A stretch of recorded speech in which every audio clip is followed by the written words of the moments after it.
রাত 11:45। এই ঝড়ের রাতে আপনারা 4 জন ছাড়া এই বিশাল মেস বাড়িতে আর কেউ ছিল না। আর মেসের মালিকের লাশ পাওয়া গেছে ঠিক পেছনের বাগানে। স্যার, এরা সবাই মিলে আমার বাবাকে শেষ করেছে। টাকার জন্য, ভাড়ার জন্য। আপনি এদের কাউকে ছাড়বেন না স্যার। মুখ সামলে কথা বলো বাপ্পি। তুমি নিজেকে ধোয়া তুলসী পাতা, নাকি ম্যাচের এই সব ঝামেলার আড়ালে তুমি নিজে নিজের বাবাকে সরিয়ে এখন আমাদের উপরে দোষ চাপাচ্ছ? এই রাশেদ, একদম মুখ বন্ধ রাখ। তোকে আজকে আমি... সবাই থামেন। বাপ্পি সাহেব, শান্ত হন। রাশেদ সাহেব, আপনারা আইন নিজের হাতে তুলে নেওয়ার চেষ্টা করবেন না। এখানে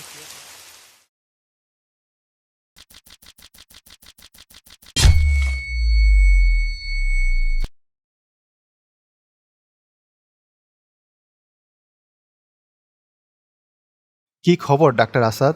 পোস্টমর্টেমের রিপোর্টের কি অবস্থা? মেসবাড়ির সন্দেহভাজনদের আটকে রেখেছি, কিন্তু কোনো সলিড এভিডেন্স ছাড়া কাউকে অ্যারেস্ট করতে পারছি না। মতিন সাহেবের মৃত্যুর আসল কারণটা কি বের হলো? মাহফুজ সাহেব, কাজটা কিন্তু খুব ঠান্ডা মাথায় করা হয়েছে। ভিকটিমের মাথার ঠিক পেছনের দিকে একটি ভারী ও ভোঁতা লোহার রড বা পাইপ দিয়ে জোরে আঘাত করা হয়েছিল। তবে প্রথমে আঘাত পাওয়ার সাথে সাথেই উনি মারা যাননি। আঘাত পেয়ে মারাত্মক আহত অবস্থায়ও উনি ঘুরে আততায়ীকে আটকানোর চেষ্টা করেছিলেন। আর ওই অন্ধকারে ধস্তাধস্তির এক পর্যায়ে উনি খুনির শার্ট বা পাঞ্জাবির হাতা শক্ত করে খামচে ধরেন। কিন্তু আঘাতটা এতটাই মারাত্মক ছিল যে কয়েক সেকেন্ডের মধ্যেই ভেতর থেকে অতিরিক্ত রক্তক্ষরণ অর্থাৎ ব্রেইন হ্যামারেজ শুরু হয় এবং উনি মাটিতে লুটিয়ে পড়ে মারা যান। আর এখান থেকেই আমরা দুটো সবচেয়ে বড় ইম্পর্ট্যান্ট ক্লু পেয়েছি। প্রথমত হলো ভিকটিমের নখের ভিতরে আটকে থাকা সেই ছিঁড়ে যাওয়া কাপড়ের ফাইবার। আর দ্বিতীয়ত, ওনার বাম হাতে তালুতে পাওয়া নীল কালো কালির দাগ। ল্যাবে টেস্ট করে দেখলাম, ওটা সাধারণ কোনো কালি নয়। ওটা হলো আইনি চুক্তিপত্রে বা স্ট্যাম্প পেপারে ব্যবহৃত অফিসিয়াল সিল মারার প্যাডের কালি।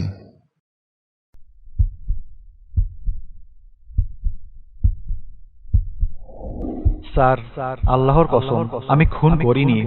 গত 3 মাস ধরে আমি বেকার। আজ একটা ইন্টারভিউ দিয়ে ফিরছিলাম, সেটাও হয়নি। 4 মাসের ভাড়া বাকি থাকায় মতিন সাহেবের অপমান থেকে বাঁচতে আমি পেছনের বাগান দিয়ে লুকিয়ে ঢুকছিলাম। এটাই স্যার।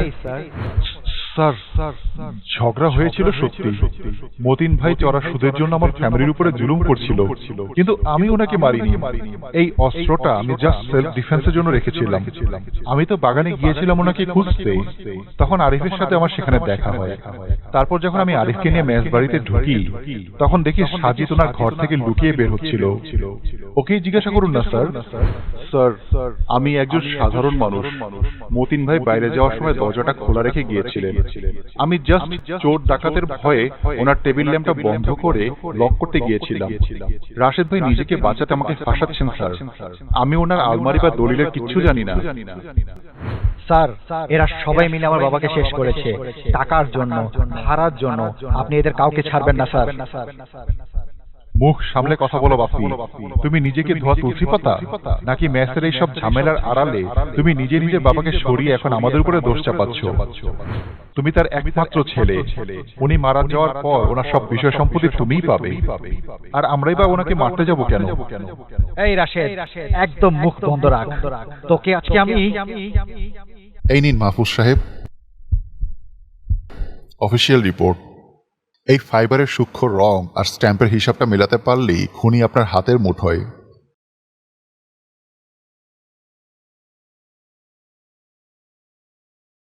কি কিছু বুঝলেন?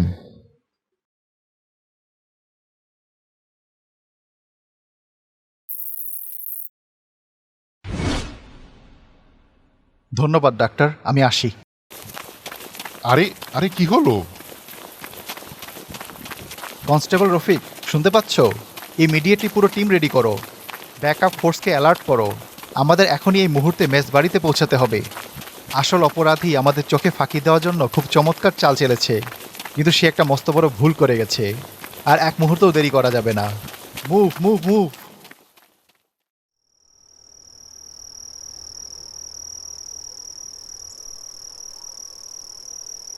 দেখুন এসআই সাহেব, সারা রাত আমাদের ঘুমাতে দেননি। সকাল হয়ে এলো, আর আপনি এখন এই ভোরবেলায় আমাদের সবাইকে ডেকে নাটক শুরু করেছেন। আমার বাবার লাশ মর্গে, আর আপনি আমাদের এখানে বসিয়ে রেখেছেন কেন? আপনাদের তদন্ত কি কখনো শেষ হবে না? বাপ্পি সাহেব, ধৈর্য ধরুন। অপরাধী ঘরের ভেতরে লুকিয়ে থাকলে পুলিশকে একটু নাটক করতেই হয়। আপনাদের কষ্ট দেওয়ার জন্য খুবই দুঃখিত, তবে খুনের রহস্য এখন সম্পূর্ণ পরিষ্কার, আর সেই সত্যটা আপনাদের সবার সামনে খোলসা করা উচিত।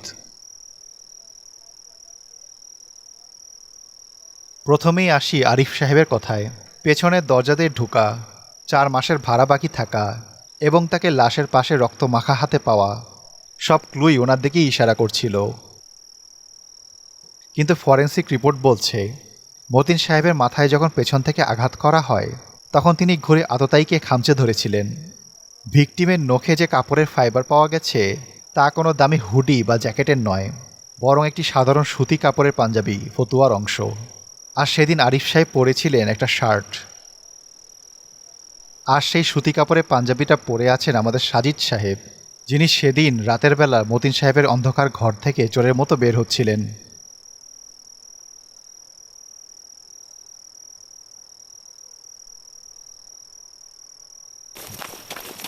ওরে বাবারে!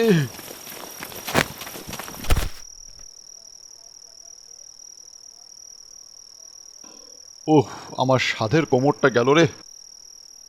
কি সাজিদ সাহেব, এবার শুনুন আমি আপনার মোটিভ কিভাবে ধরলাম। ডাক্তার আমাকে জানালেন মতিন সাহেবের বাম হাতের তালুতে একটা কালো কালির দাগ আছে, যা আইনি স্ট্যাম্পের সিল মারার প্যাডের কালি। আমার তখনই খটকা লাগে। মতিন সাহেব সুদের ব্যবসা করতেন। সেদিন রাতে আপনার সুদের টাকা পরিশোধ করার শেষ দিন ছিল সাজিদ। জুয়া খেলে আপনি সব কিছু হারিয়ে মতিন সাহেবের কাছ থেকে চড়া সুদে 5 লক্ষ টাকা নিয়েছিলেন। সেদিন রাতে মতিন সাহেব আপনাকে ওনার ঘরে ডেকে চড়া সুদে নতুন স্ট্যাম্পে জোর করে সই আর টিপসই করিয়ে নেন। আপনি ওনার পা জড়িয়ে ধরেও সময় পাননি, উল্টো উনি আপনার পরিবারকে সব জানিয়ে দেওয়ার হুমকি দেয়। অপমানে আর রাগে আপনি অন্ধ হয়ে যান। মতিন সাহেব যখন ঘর থেকে বের হয়ে বাগানের দিকে যান আপনি পেছন থেকে লোহার রড নিয়ে ওনার মাথায় আঘাত করেন, কিন্তু মতিন সাহেব সাথে সাথে পড়ে যাননি। তিনি ঘুরে আপনাকে ধরার চেষ্টা করেছিলেন, আর ওই অন্ধকারের মধ্যে ওনার সাথে ধস্তাধস্তি করতে গিয়েই আপনার পাঞ্জাবির হাতার একটা অংশ ছিঁড়ে ওনার নখের ভেতরে আটকে যায়। উনি মারা যাওয়ার পর ওনার পকেট থেকে চাবিটা নিয়ে আপনি আবার ওনার রুমে ঢোকেন। আপনার মূল উদ্দেশ্য ছিল ওই স্ট্যাম্প আর দলিলপত্রগুলো চুরি করা, যাতে দেনার কোনো প্রমাণ না থাকে। কিন্তু ঘর থেকে বের হওয়ার সময় আরিফ আর রাশেদ আপনাকে দেখে ফেলে, আর তাড়াহুড়োয় আপনি যে বাগানেই নিজের পাঞ্জাবির হাতা খুনের বড় প্রমাণ হিসেবে রেখে এসেছেন তা টেরই পাননি। আমি বাঁচতে চেয়েছিলাম স্যার। ওই সুদের টাকা আর শয়তানের ধোঁকা আমাকে অন্ধ করে দিয়েছিল। আমি বুঝতেই পারিনি একটা ভুলের জন্য আমার ইহকাল পরকাল দুই শেষ হয়ে যাবে। আমি খুনি হতে চাইনি স্যার। চল থানায় চল, তোকে আজকে সাইজ করব।